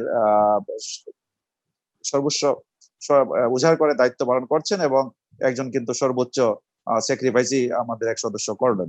তার আত্মীর শান্তি কামনা করছি। তবে আমরা বলতে চাই আমাদের ডিটারমিনেশন আছে, আমরা জানি আমাদের পুলিশের কাজটাই তো ঝুঁকির মধ্যে, এখন তো এটি রোগের জন্য ঝুঁকি, কিন্তু আমাদের অন্য সময় আপনি জানেন মিলিটেন্সি দমনে, অপরাধ দমনে আমাদের অনেক সদস্য আত্মত্যাগ করেছেন। সেই আত্মত্যাগের আরেক চিফ সর্বশেষ যুক্ত হয়েছেন আমাদের এক কনস্টেবল। তো আমরা আমি আবারও বলছি, আমাদের তো বিচ্ছিন্ন নয়, আমরা কাজ করছি, আমরা কাজ করতে চাই, আমাদের উদ্যম কমে যায়নি। আমাদের সিনিয়র লিডারশিপ আমাদের দেখভাল করছেন, এই বাংলাদেশের সীমাবদ্ধতার মধ্যে সর্বোচ্চটা সাপোর্ট দেওয়ার জন্য আমাদের চেষ্টা করছেন, এবং আমরাও ফিল্ডে সেই সাপোর্ট নিয়ে কাজ করার জন্য অঙ্গীকারবদ্ধ এখনো আছে। জি, ধন্যবাদ। চিকিৎসক স্বাস্থ্যকর্মীরা যেমন এই করোনা ভাইরাস যুদ্ধের সম্মুখ সারির যোদ্ধা, তেমনি জরুরি সেবা দানকারী আইন শৃঙ্খলা রক্ষাকারী বাহিনীর সদস্য সহ গণমাধ্যম এবং অন্যান্য জরুরি সেবা, তারাও এই যুদ্ধের সামনের দিকেরই যোদ্ধা। তাদের উপরে যে এই যে একজন সদস্য মৃত্যুর খবর, আমরা অনুষ্ঠান চলাকালে আইন শৃঙ্খলা রক্ষাকারী বাহিনীর এক সদস্য এবং গণমাধ্যম এক কর্মীর মৃত্যুর খবর পেলাম, যেটা দুঃখজনক। আমরা আমাদের সঙ্গে একজন দর্শক আছেন, ফোনটি নিয়ে তারপরে আবার ফিরবো। হ্যালো, আমাদের সঙ্গে কে আছেন? জি, নয়ন বলছিলাম আমি। জি, আপনার প্রশ্ন জি, কি? আসসালামু আলাইকুম। ওয়ালাইকুম সালাম। আমি নয়ন বরিশাল থেকে বলছিলাম। জি নয়ন, আপনার প্রশ্ন কি বলুন? আমার প্রশ্নটা হচ্ছে, আজকে যে পরিস্থিতিটা বাংলাদেশের, এই বিভিন্ন গার্মেন্টস ফ্যাক্টরি প্লাস রেস্টুরেন্ট গুলি ওপেন করা হয়েছে, আমার প্রধানমন্ত্রীর ব্যক্তিগত চিকিৎসক আব্দুল্লাহ স্যারের কাছে আমার এইটি প্রশ্ন, সে তো তার সংস্পর্শে মূলত যোগাযোগ আছে, কিন্তু কোনো গভর্নমেন্টের বা কোনো নীতি নির্ধারক নেই। আজকে এই পরিস্থিতি তো আমেরিকার এত প্রযুক্তি থাকা সত্ত্বেও আমেরিকা হার মেনে গেছে চিকিৎসা শাস্ত্রে। বাংলাদেশের কি পরিস্থিতি হবে আপনার? বাংলাদেশের 300 জন এমপি, 40 জন মন্ত্রী, তাহলে এদের মন্ত্রিত্ব বা এই যে শ্রম মন্ত্রী বলেন, তাদের কি কারণে প্রধানমন্ত্রীর এই মন্ত্রিত্ব দেওয়ার কোনো যুক্তি নেই? তো তার থেকে তো প্রধানমন্ত্রী একা যা কাজ করে সেটি অনেক ভালো। জি, ধন্যবাদ নয়ন, আমাদের সঙ্গে থাকুন। অধ্যাপক ABM আব্দুল্লাহ, দর্শকের প্রশ্নটি আপনার কাছেই ছিল, কিন্তু আপনার জবাবটি শুনবো। আমরা আরেকটি বিরতি নেব, বিরতির পর আমরা এই আলোচনায় আবারও ফিরছি। প্রিয় দর্শক, এখন আমাদের সঙ্গে ফিরছি ছোট্ট একটি বিরতি।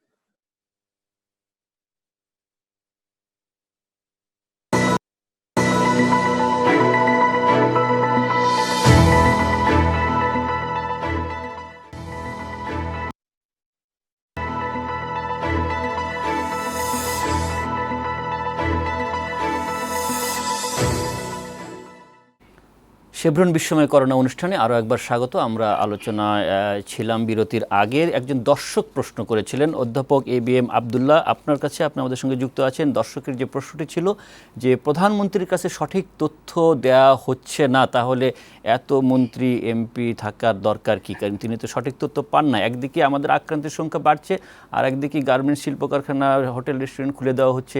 এই তথ্যগুলো কি, এই অবস্থাগুলো কি প্রধানমন্ত্রী জানেন কিনা?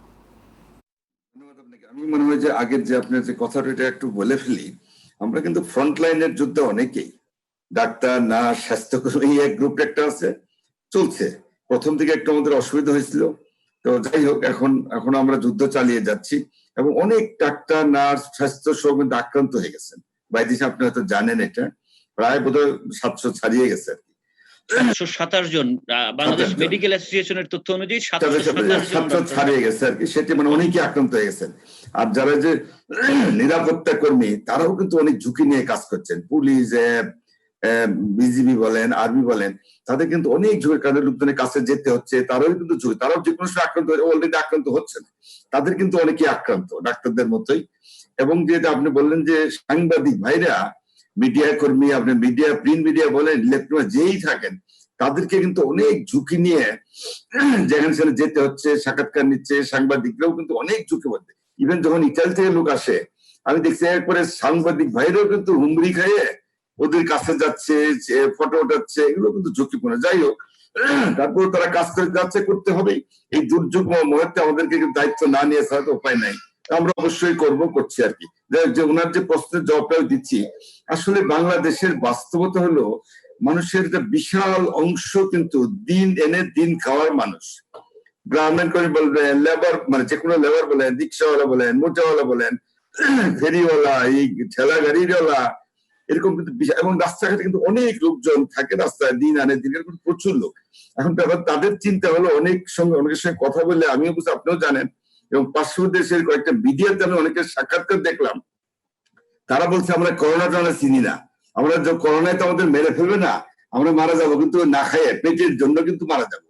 সুতরাং বাংলাদেশের জন্য কিন্তু আরো সত্য কথা, অনেক লোক পেটের জন্য কিন্তু অস্থির হয়ে গেছে, পেটের দায় বলতে পারেন সোজা কথা, তারা তো না খেয়ে মরতে পারে না, পেটটাই তো আসল, এবং বাস্তবতা কিন্তু এইটাই। এবং গভর্নমেন্ট ত্রাণ দিচ্ছে, অনেকেই বেসরকারি বা স্বেচ্ছাসেবী অনেকেই ত্রাণ দিচ্ছে, তারপরেও ত্রাণ তো এত সাফিসিয়েন্ট না। যেমন লকডাউন অনেকে মানছে না কেন, এই খাওয়া দাওয়ার জন্যই তো আসলে। সবাইকে যদি ঘরে ঘরে খাওয়াটা পৌঁছে দেওয়া যেত, সবাই এই তো মিলে মিলে ওইরকম যদি সিস্টেম তো, তাহলে হয়তো এই ঝামেলাটা কম হতো। তারপরেও গভর্নমেন্ট বাধ্য হয়ে কিছু কিছু হয়তো গার্মেন্ট করতে, কিন্তু স্বাস্থ্যবিধি মানার শর্তেই কিন্তু তাদের খুলে দেওয়া হয়েছে। লিমিটেড শ্রমিক থাকবে, ডিস্টেন্স মেনটেন করবে, ওইভাবে মেনে, এবং রেগুলার তারা হাত ধুবে, ওখানে যাবে, কেউ কাছে যাবে না, এইভাবে কিন্তু মেনেই চলতে হচ্ছে, মানে তাদেরকে অর্ডার এইভাবে দেওয়া আছে।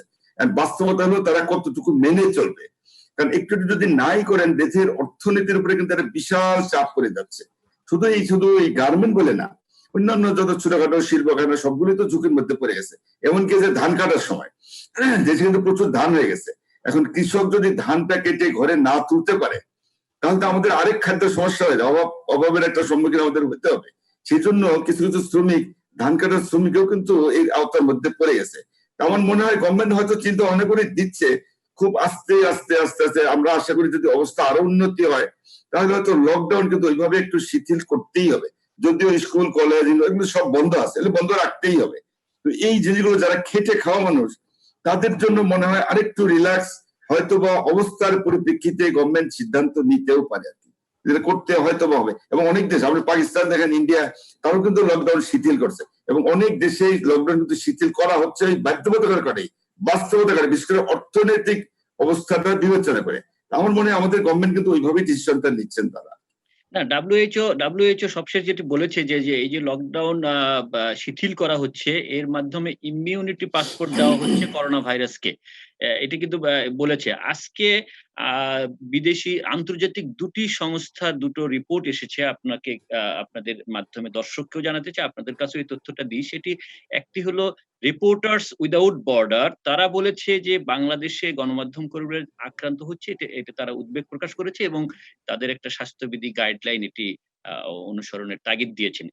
আরেকটি যেটি আমরা আইএলওর কাছ থেকে পেয়েছি, ইন্টারন্যাশনাল লেবার অর্গানাইজেশন, যে বাংলাদেশের গার্মেন্টস শিল্প কারখানা খুলে দেওয়ার পরে তারা কিন্তু বলেছে যে এতে সংক্রমণের ঝুঁকি বাড়বে। এই দুটো তথ্য আমরা বিরতির আগে আমরা বিভিন্ন হাসপাতালে কোভিড এবং নন কোভিড অন্যান্য সাধারণ রোগের চিকিৎসা নিয়ে কিছু অভিযোগ শুনছিলাম। ডক্টর শিমুল কুমার আমাদের সঙ্গে আছেন। চট্টগ্রামের পরিস্থিতি, আমরা একদিন আগেও চট্টগ্রামের হাসপাতালগুলো চিকিৎসা না পাওয়া নিয়ে একটি প্রতিবেদন বৈশাখী টেলিভিশনে প্রচারিত হয়েছে, যে আমরা কোভিড পজিটিভ কিনা তা জানি না, কিন্তু অন্যান্য রোগ নিয়ে যখন হাসপাতালে যাচ্ছে, সেটি সরকারি হাসপাতাল হোক অথবা বেসরকারি হাসপাতাল হোক, রোগীরা সেবা পাচ্ছে না। আপনারা সম্মুখ সারির যোদ্ধা যেমন, আবার রোগীর এন্ড থেকে কিন্তু এ ধরনের অভিযোগ রয়েছে। ধন্যবাদ আপনাকে। চট্টগ্রামে বর্তমানে কোভিড যে চিকিৎসা সেবা পদ্ধতি, সেটা আগের চেয়ে অনেক বেশি সুসংগঠিত ভাবেই হচ্ছে, অনেক বেশি নিয়মতান্ত্রিক ভাবে হচ্ছে। হ্যাঁ, অন্যান্য যেগুলো বাইরের হাসপাতাল, সে হাসপাতালগুলোতে পেশেন্ট ভর্তির ক্ষেত্রে কিছুটা লিমিটেশন তারা ফলো করছে, এই কারণে যে তারা যদি কোভিড পেশেন্ট, পজিটিভ পেশেন্ট কোনো কারণে ভর্তি হয়, তাহলে তাদের হাসপাতাল ঝুঁকির মধ্যে পড়ে। কিন্তু চট্টগ্রাম মেডিকেল কলেজের ক্ষেত্রে আমার কাছে মনে হয় না যে এ ধরনের অভিযোগের কোনো সত্যতা থাকতে পারে। এই কারণে যে আমাদের সব চিকিৎসকরাই কিন্তু শুধুমাত্র যে আমরা কোভিড নিয়েই শুধু আছি তা না, আমাদের অন্যান্য যতগুলো ডিপার্টমেন্ট আছে, সবগুলো ডিপার্টমেন্টই একদম অফিস আওয়ার মোতাবেক কিংবা তারপরেও 24 ঘন্টায় চালু আছে। আমাদের আউটডোর ইমার্জেন্সি কিংবা আমাদের ইমার্জেন্সি যে সেবাগুলো প্রয়োজন হয় বিভিন্ন ক্ষেত্রে, সার্জারি, অর্থোপেডিক্স কিংবা গাইনোকোলজি, মানে এইসব সাবজেক্টের ক্ষেত্রে, সেখানেও ক্ষেত্রেও কিন্তু সেই সেবাগুলো কিন্তু কোনো ক্ষেত্রে কিন্তু কোনো কম্প্রোমাইজ নেই। এখন পেশেন্টের আশাটা কিছুটা কম, এই কারণে যেহেতু পুরো সারাটা দেশই লকডাউনে আছে, তো কাজে সেক্ষেত্রে আমাদের বাইরের উপজেলাগুলি থেকে যে পেশেন্টগুলো আমাদের চিটক মেডিকেলে আসে তাদের আগমনটা অনেকটাই কম, কিন্তু সেই কারণে হয়তো পেশেন্ট কম। কিন্তু আমার কাছে মনে হয় না যে আমার এখনকার আমরা যেভাবে কোঅর্ডিনেটেডলি আমরা চিকিৎসা সেবা প্রদান করে যাচ্ছি তাতে খুব যে একদম বড় কোনো ধরনের অভিযোগ উঠতে পারে তা আমার কাছে মনে হয় না। কিছুটা হয়তো সমস্যা কিছুটা এলোমেলো হয়, এত বড় একটা সেট আপ যদি আমি সামাল দিতে যাই, আমি সবসময় 100% সবাইকে যে আমি খুশি করতে পারবো তা না।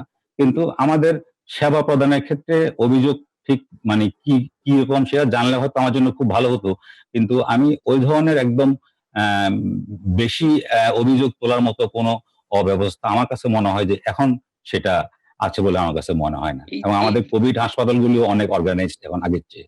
আচ্ছা, এই দুর্যোগকালীন সময়ে যারা করোনা পজিটিভ নন এরকম সাধারণ রোগী যাদেরকেও বলা হচ্ছে যে জটিলতা বেশি না হলে হাসপাতালে না যাওয়ার জন্য, একজন চিকিৎসক হিসেবে এ ধরনের সাধারণ মানুষের প্রতি বিভিন্ন সময়ে বিভিন্ন ধরনের শারীরিক সমস্যাই দেখা দিতে পারে।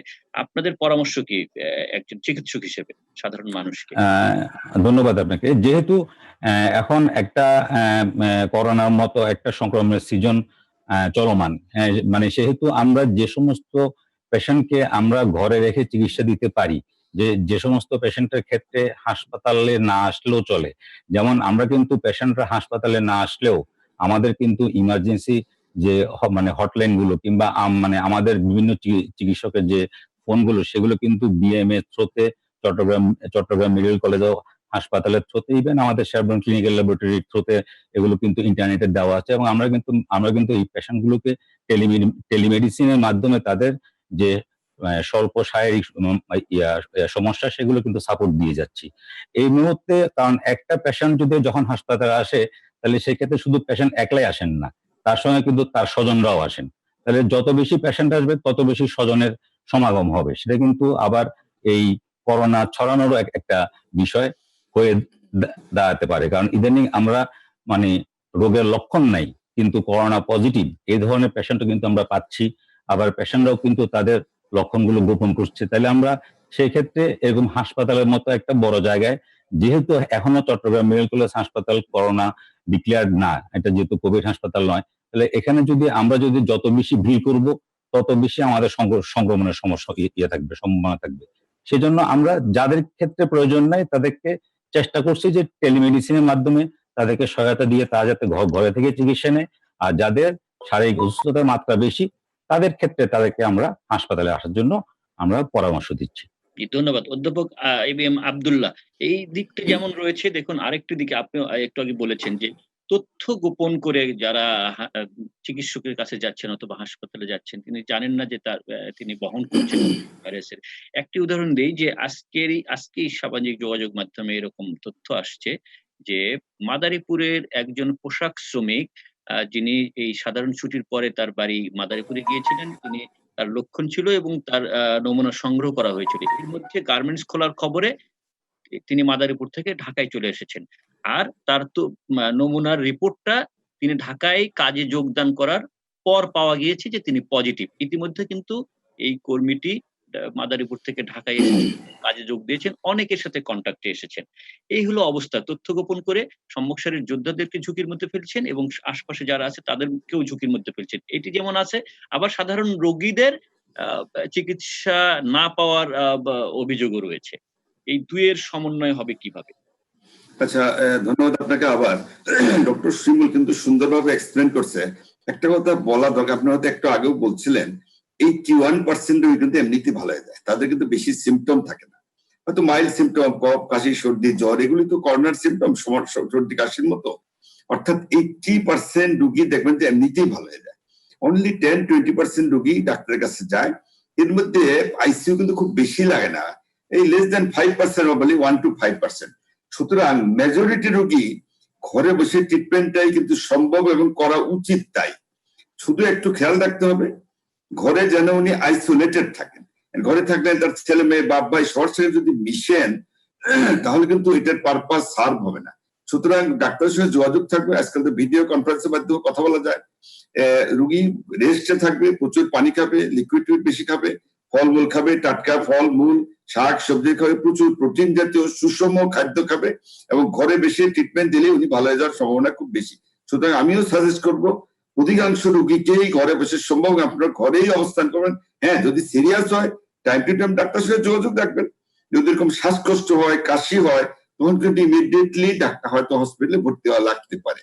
আর যেটা আপনি সেকেন্ড যে কথাটা বললেন, এটা কিন্তু অত্যন্ত গুরুত্বপূর্ণ, কারণ এই কমপ্লেনটা আমরা রেগুলার শুনছি, রোগীরা কিন্তু তথ্য গোপন করছেন। এটা কিন্তু দুইটা কারণ। প্রথম কারণ হলো কেউ যদি করোনা পজিটিভ হয় তাহলে সবাই তাই খুব এড়িয়ে চলে, খারাপ চোখে দেখে, একেবারে কেমন একটা মানে একটা কি বলবেন না অচ্ছুত রোগী বোধহয় একটা, তার কাছে যায় না, দূরে দূরে হাঁটে। ইভেন ভর্তি হলেও যে যেমন কমপ্লেন আছে, ডাক্তার কম যায়, নার্স কম যায়, ঠিক মতো খাওয়া দেয়, সব কমপ্লেন কিন্তু রয়ে গেছে। আপনি কয়েকদিন আগে হয়তো পত্রিকায় নিশ্চয়ই দেখছেন, এক ভদ্র এক মা, বয়স্ক মানুষ, ছেলেরা তাকে ওই কোথায় ফেলায় আসছে। এটা তো সত্য, তাই না? কয়েকদিন আগেও দেখলাম ইভেন বিদেশে হাজবেন্ড অস্ত ওয়াইফ তার কাছেও যায় না, হাজবেন্ডকে সরাই রাখছে, কাজ দিয়েও যান, বাচ্চার অস্ত মা কাছে যাচ্ছেন, এরকম ঘটনা কিন্তু ঘটতেছে। না না, আমাদের দেশেই দেখুন না, নারায়ণগঞ্জে আমাদের দেশে অনেক ঘটনা ঘটতেছে। একদিন আগে এক ব্যবসায়ী মানে মারা যায় পড়েছিলেন, মারাও গেছিলেন, উনি মারা যায় পড়েছিলেন, কেউ যাচ্ছে না। সুতরাং ওই যে একটা হলো যে একটু দূর মানে মানুষ তাকে অন্য দৃষ্টিতে দেখে, সুতরাং ওইটা দিয়ে তাদের কিন্তু একটা সাইকোলজিক্যাল প্রবলেম হয়, ওই জন্য গোপন রাখে। আর সেকেন্ড কথা, আপনি একটা জিনিস দেখলেন, এই যে বিভিন্ন হাসপাতালে ঘুরতেছে, করোনার কথা বললে তো হাসপাতালে ভর্তিও করবে না, সেটাও আরেকটা প্রবলেম, এই জন্য কিন্তু গোপন রাখে। কিন্তু আসলে দুইটাই কিন্তু অনুচিত। এটা কিন্তু রোগীদের জন্য আমি বারবার রিকোয়েস্ট করছি, আপনারা কিন্তু অবশ্যই গোপন রাখবেন না, কারণ গোপন রাখলে আপনি শুধু নিজের ক্ষতি করছেন তা তো নয়, আপনার আশেপাশে সবার মধ্যে ছড়াই দেবেন, আপনার বাপ মা ছেলে মেয়ে পাড়ার প্রতি সবার মধ্যে ছড়াই দেবেন, তো ডেঞ্জারাস জিনিস। এমনকি যে ডাক্তার দেখবে তার মাঝেও তো রোগীটা ছড়াবে, এই ডাক্তার উনাকে দেখলে উনি ছড়াবেন, ওই ডাক্তারের মধ্যে আক্রান্ত উনি আরো কয়েকটা রোগী দেখবেন, তাদের মধ্যে ছড়াবে। আসলে এইভাবে কিন্তু রোগটা ছড়ে যাচ্ছে। সেজন্য আমি আবার বলবো যে যারা এই তথ্য গোপন করছে, এটা কিন্তু বাস্তবে হচ্ছে, আপনারা কিন্তু অবশ্যই কাজটা করবেন না। যার কথা বললেন সেই মাদারীপুর থেকে ঢাকায় চলে আসছে গার্মেন্টসে, এই যে চলে আসছে হয়তো বাসে বা কিভাবে চলে আসছে, আসছে যে কত শত হাজার লোককে ছড়াই দিছে, এবং উনি গার্মেন্টে গেছে, তখন যে কত লোককে ছড়াইছে, এই জিনিসগুলো তার কিন্তু জানা উচিত প্রত্যেকের। কারণ আপনার যার যার কিন্তু একটা নাগরিক দায়িত্ব রয়ে গেছে। আপনাকে বুঝতে হবে যে আমি শুধু বাঁচলে হবে না, আমার আশেপাশে যারা আমার বাপ মা আত্মীয় স্বজন পাড়ার প্রতিবেশী সবাইকে কিন্তু ওনারাও বাঁচবে, আমরা কিন্তু সবাই বাঁচতে চাই। সুতরাং এই ব্যাপারে কিন্তু সবার যথেষ্ট সচেতন হওয়া উচিত বলে আমি মনে করি। জি, ধন্যবাদ। আমি আবারও আসবো আপনার কাছে। আমি কৃষ্ণপদ রায় আপনার কাছে আসতে চাই। আমরা বলছিলাম যে একটি নতুন চ্যালেঞ্জ আপনারা মোকাবেলা করছেন, আমরা মোকাবেলা করছি, ডাক্তার স্বাস্থ্যকর্মীরা মোকাবেলা করছে। এটার পাশাপাশি আমরা দেখেছি যে ঢাকা মহানগরী, যেটি অধ্যাপক আব্দুল্লাহ বারবার বলছিলেন যে লকডাউন কিন্তু জীবন এবং জীবিকা, এই দুইয়ের দ্বন্দ্ব সংঘাত কিন্তু আছেই। জীবিকার তাগিদে মানুষ লকডাউন কি সেটা বুঝতে চাচ্ছে না এবং বের হয়ে আসছে। এবং এরকম কিছু কিছু ক্ষেত্রে আমরা দেখেছি যে অনেক নিম্ন আয়ের মানুষ যারা দিন আনে দিন খায়, যাদের রোজগার বন্ধ হয়ে গেছে, তাদেরকে আপনারা খাদ্য সহায়তা দিচ্ছেন এক।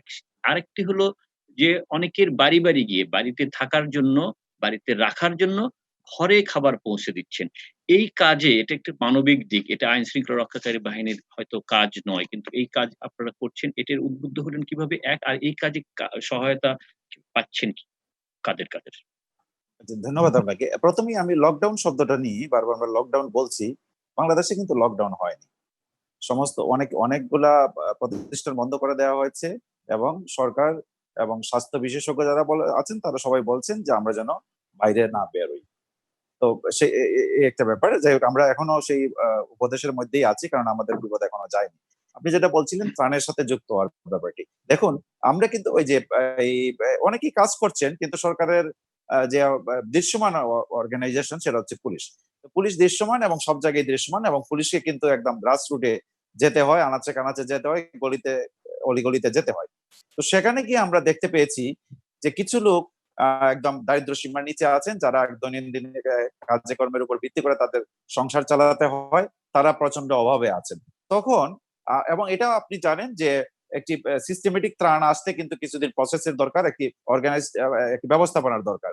তো আমাদের মধ্যে তখন সেই উপলব্ধিটা আসলো, ইন্ডিভিজুয়ালি আসলো, সাংগঠনিক ভাবে আসলো, যে আমরা যদি প্রাথমিকভাবে মানুষকে যদি কিছুটা সহায়তা দিতে পারি, যেহেতু আমার চোখের সামনে আমি দেখছি কাজে এই জন্য আমি রেসপন্স করার একটা তাগিদ অনুভব করেছি। আপনারা দেখেছেন অনেক জায়গায় আমাদের সহকর্মীরা যারা বিদেশ থেকে আসছেন তাদের বাসায় ফল পাঠিয়েছেন। ফলটা একটা সিম্বলিক যে আমরা আছি আপনার পাশে, আপনি মানে আপনি আমাদের কাছে অবহেলিত কোনো ব্যক্তি নন, কিন্তু আপনি বাসায় থাকুন, এই জন্য আপনার জন্য শুভেচ্ছা। তো আপনি দেখবেন যে এই সমস্যাটা কিন্তু আমরা বেশি বুঝতে পারছি। আপনি কিন্তু হয় কি, আপনি ঘরে যদি বসে থাকেন তাহলে আপনি গল্প শুনে একটি ধারণা আপনার মধ্যে আসবে। আর আপনি যদি বাইরে বেরোন তাহলে বাস্তবতা দেখে আপনাদের মধ্যে একটি ধারণা আসবে। দুইটার মধ্যে ধারণা, বোঝাপড়া এবং রেসপন্স করার প্রবণতার মধ্যে কিন্তু ভিন্নতা থাকবে। কারণ ঘরে বসে অনেক ধরনের অ্যাডভাইস দেওয়া যায়, কিন্তু এটা কতটুকু বাস্তবায়নযোগ্য সেটা কিন্তু যারা বাস্তবায়ন করবেন ফিল্ডে তারা আরো বেশি বুঝতে পারেন। আবার ফিল্ডে থাকলেই যে তারা সবসময় পারদর্শী থাকবেন সেটাও নয়। তো যাই হোক, তখন আমরা কিন্তু করলাম যে আমরা আমাদের নিজস্ব তহবিল থেকে, আমাদের রেশন সামগ্রী থেকে, বেতনের অংশ থেকে আমরা এই ত্রাণ সামগ্রী অর্গানাইজ করার শুরুর প্রেক্ষিতে আমাদের সাথে কিন্তু অনেক সংগঠন এগিয়ে আসলেন যে তারা ত্রাণ দিতে চান এবং তারা বুঝতে পারছেন ইতিমধ্যে যে পুলিশের মাধ্যমে যদি ত্রাণ দিতে পারেন তাহলে যথাযথ লোকের কাছে পৌঁছাতে পারবেন। এটা একটা জিনিস। আরেকটা চ্যালেঞ্জ সবসময় আমাদের শুরু থেকে আছে, যেটা স্বাস্থ্যবিধি মানা। কারণ আপনি জানেন, ত্রাণ নিয়ে গেছেন, আপনি 100 জন লোকের ত্রাণ নিয়ে গেলেন, আপনি গিয়ে দেখলেন যে 300 লোক চলে আসছেন, তাহলে ওইখানে তো স্বাস্থ্যবিধি মেনটেন করা খুব মুশকিল। এই চ্যালেঞ্জটাও ছিল, এটা থেকেও কিন্তু আমাদের কাছে অনেকেই আসছেন আমাদের মাধ্যমে ত্রাণ দেওয়ার জন্য। তো আমরা চেষ্টা করেছি এই প্রাথমিক ধাক্কাটা সামলে ওঠার জন্য, এবং অনেক জায়গায় কিন্তু আমরা হয়তো অনেকটাই সফল হয়েছি। এই কারণে বলছি যে আমাদেরকে অনেকেই ধন্যবাদ দিয়েছেন আমাদের এই কাজের জন্য। কিন্তু আমরা বারবার বলতে চাই, কিন্তু ত্রাণটা কিন্তু পুলিশের মূল কাজ নয়। পুলিশ প্রাথমিক ধাক্কাটা সামলেছে, এখন অন্যান্য সংস্থা, সংগঠন বাকি কাজটুকু করবেন এবং বাস্তবতার নিরিখে পরবর্তী ডিসিশন নিবেন বলে আমরা আশা করছি। ধন্যবাদ। আমরাও ধন্যবাদ দিই এই মানবিক পুলিশিং এর জন্য। কিন্তু একটি লকডাউন নিয়ে একটি প্রশ্ন আছে আমি করব আপনাকে, তবে তার আগে একজন দর্শক আছেন আমাদের সঙ্গে, দর্শক প্রশ্ন করতে চাই। হ্যালো দর্শক, কে বলছেন? থেকে বলছেন?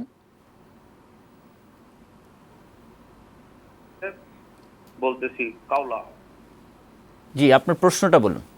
আমার প্রশ্ন হলো, আমরা যারা দীর্ঘদিন সরকারি ছুটি হওয়ার পর থেকে আমরা জরুরি প্রয়োজন থাকা সত্ত্বেও আমরা বাইরে বের হচ্ছি না, বাট যারা বাইরে বের হচ্ছে তাদের মাধ্যমে তো আমাদের এই দিন দিন যে ঘরে থাকার যে সময়টা দিন দিন তো বাড়তেছে।